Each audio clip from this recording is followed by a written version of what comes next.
tinha água. Esse Ribeirão, ele é próximo a essa estação que eu falei de trem. E Santo Eduardo surgiu a partir da construção da estação da linha férrea.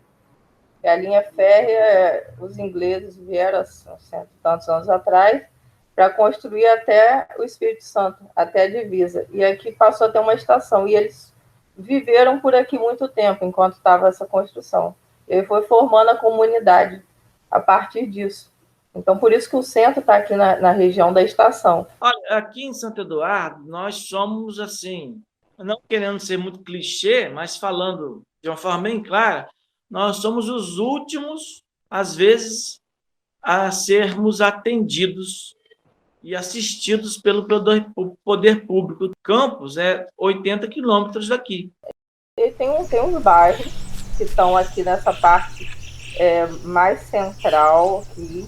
Eu moro nessa parte central do distrito, porque tem umas localidades que ficam mais distantes, que é a parte que a gente chama do rural, a parte rural.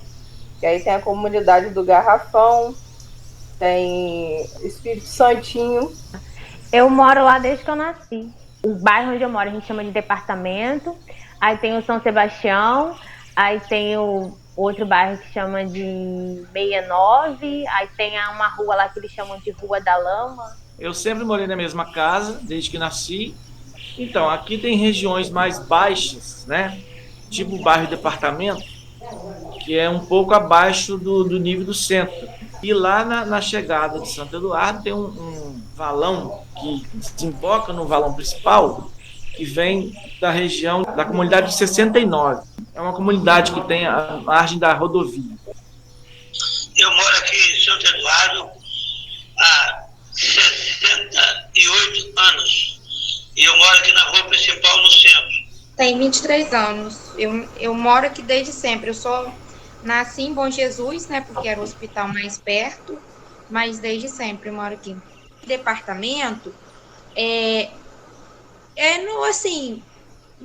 olhando, é um dos bairros mais baixos, porque o rio Itabapona corta esse bairro, entendeu? Ele é no nível do rio mesmo. O rio não pode, assim, choveu 3 dias, vai água na rua. E tem um outro bairro que chama também Coroa do Padre, que é aqui próximo, que também tem casa que é na beirada do rio mesmo, assim como no departamento, entendeu? Então vai água no quintal da pessoa, na varanda.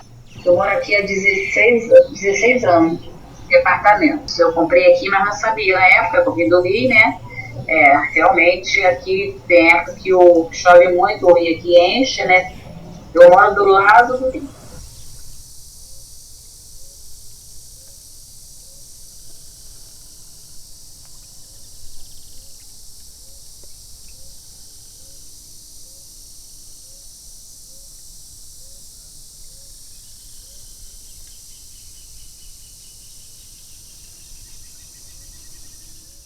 A gente passa muito susto, porque praticamente todo ano, eu tenho água no quintal da minha casa. Então a gente fica naquela expectativa, entra, não entra, tira as coisas do lugar, tira os móveis. Quase assim, de 5 anos, há algum tipo de inundação. Porque em 75 foi a maior enchente que teve aqui nos últimos tempos. Eu não era nascida, mas eu já ouvi contar muito essa história. Deixou muita gente desabrigada, comerciantes perderam tudo, todo mundo que mora na rua principal em Santo Eduardo. Foi realmente um desastre. Essa de 75 foi final de outubro. Nos anos 80 foi em janeiro. Já em 97 foi na noite de Réveillon, foi também uma enchente muito parecida com a de 75. Quem viveu as duas fala que foi praticamente a mesma coisa. Já há alguns anos eu pude presenciar a maior enchente que Santo Eduardo sofreu em regiões, que foi em 2005 ou 2006, não me lembro exatamente a data, o ano que ocorreu isso, e foi a que mais chocou a cidade e trouxe mais prejuízos a dezenas de famílias. Todo ano tem enchente, frequentemente tem, mas em 2005 foi a pior enchente. Tem até marca aqui, porque a gente não conseguiu pintar a casa assim toda aos poucos. Aí até no meu quarto tem a marca até onde a água foi.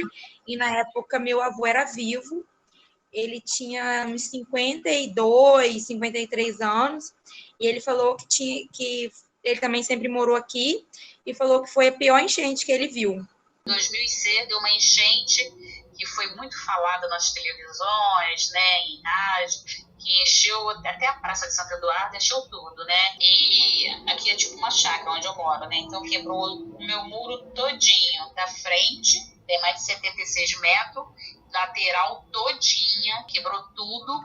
Foi uma coisa bem precária, bem triste mesmo. Perdi 3 guarda-roupa, uma estante, né? O piso era de madeira corrida, né?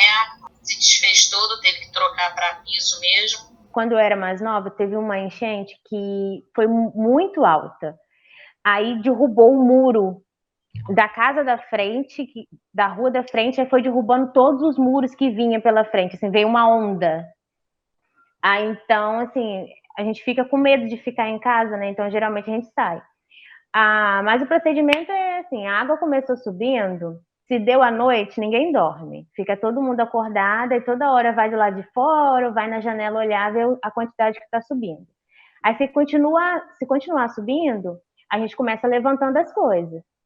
E agora, em dia 29 de outubro, teve essa chuva, né? E teve um vento muito forte. A Defesa Civil acredita que foi um mini ciclone, destelhou muitas casas, derrubou muitas árvores e caiu granizo também. Aqui na minha casa só arrancou a antena por causa do vento, né? A enchente não me atrapalhou. Foi um temporal aí. E, além do temporal, também deu água na rua, mas só que foi pouco. Foi de madrugada, as pessoas acordaram, já estava enchendo, aí só teve como sair, aí perderam tudo. Fica sem luz, é aquele caos, né? Água subindo, sem energia, é bem complicado. Isso aqui é dentro da minha casa, é onde que eu tô, dentro da minha casa. Acabou, pegou tudo de novo. Acabou.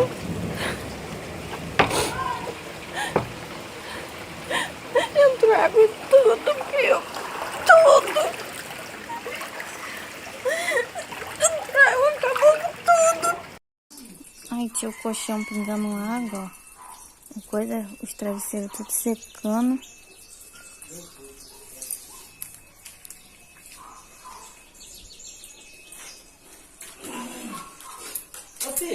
Oi. Tô fazendo chamada, tô gravando pra mim te ver.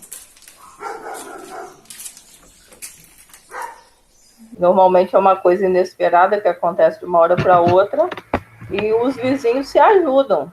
Por exemplo, aqui a minha rua, que é uma rua que quase todos os vizinhos do mesmo lado que eu moro, eles passam pelo mesmo problema ao mesmo tempo, fica mais ou menos cada um por si, mas vem pessoas de outros bairros que não alagam para poder ajudar. No dia do vendaval mesmo, quando deu umas 3 horas da manhã, eu fui lá na rua, não tinha ninguém na rua, estava mó deserto, sem telefone, sem nada, aí de repente apareceram 2 caras de moto do outro bairro, vieram ver como é que estava aqui, vieram saber notícia, eles estavam levando notícia, olhando o valão, falando com outras pessoas. Aí, quando alguém também recebe notícia das localidades onde começa a encher primeiro, que o Ribeirão passa primeiro, aí eles sempre avisam a gente de lá, olha, choveu muito aqui, vai muita água para vocês. Como eu já te disse, a gente não tem muito o que fazer. A única coisa que a gente tem que fazer é avisar um ao outro, né? Para ficar em alerta, para que se acontecer, né, não ser pego de surpresa. E quando acontece, as pessoas ajudam umas às outras dentro das suas possibilidades, né? Há, né, pessoas que estão em situação de saúde precária, não andam, né? Que essas pessoas, então, ficam mais apreensivas, porque precisam de uma resposta imediata. Você vai haver inundação para retirar essas pessoas de casa. Esse que é o problema maior. Então, o poder público, a gente espera mais atuação, né? Mas também, quando eles vêm ajudar, eles dão alguns colchonetes, algumas cestas básicas, nada também muito que vai mudar nada a realidade do que já está acontecendo, né? Nunca parei assim, para pensar assim, o porquê. É claro assim, que a gente sabe que tem coisas assim, que vem aumentando por causa da questão da poluição, das queimadas, assim, e tudo mais. Eu acho que porque, né, antigamente, quando essa comunidade nossa aqui surgiu, ninguém pensou nisso, né? Então foi uma falta de estrutura de planejamento mesmo, porque foi um crescimento desorganizado, não se pensava nisso na época, né?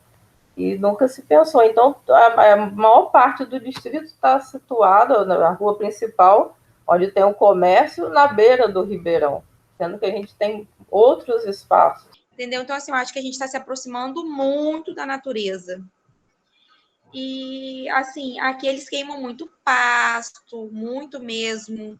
Então, acho que tudo isso interfere, né, no clima, na natureza. A cultura aqui é de pecuária, né? Gado, né? Essas coisas assim. Então, praticamente todas as margens, toda a margem do valão foi desmatada. Então, a gente sabe, não é muito estudioso na área, mas a gente sabe que quanto menos vegetação, né, mais problema de inundação, de...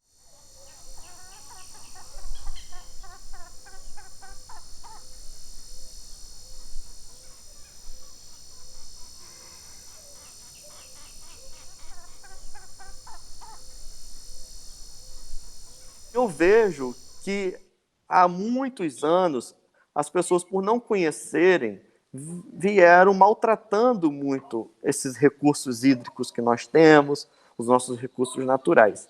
E hoje o processo de reabilitação, de reestruturação, a resposta vai vir a longo prazo. Evitar é muito difícil, mas algumas coisas podem melhorar. Só que a gente tem pouco apoio do poder público, a gente está muito longe do município, aqui é 80 quilômetros de Campos.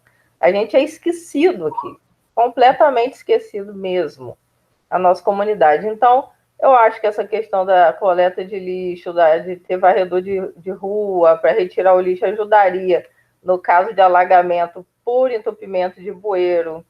Se fizesse a dragagem do valão de maneira correta para a água poder fluir melhor. Importantíssimo o cuidado de preservar as nascentes, preservar, reestruturar toda a vegetação que circunda os córregos, os rios, para que não haja assoreamento e deslizamento de solo que vá para os fundos dos rios e diminui a capacidade de vazão dos rios e dos córregos. Acabar, porque não tem como diminuir e ser eficiente, acabar esse hábito de se descartar lixo nos córregos e nos rios, principalmente. No final, a resposta é sempre prejuízo para as pessoas que moram próximas aos rios. Eu espero que essa entrevista com você sirva para alertar alguém de direito que faça alguma coisa pela minha cidade aqui. Não nasci aqui, mas considero a minha cidade.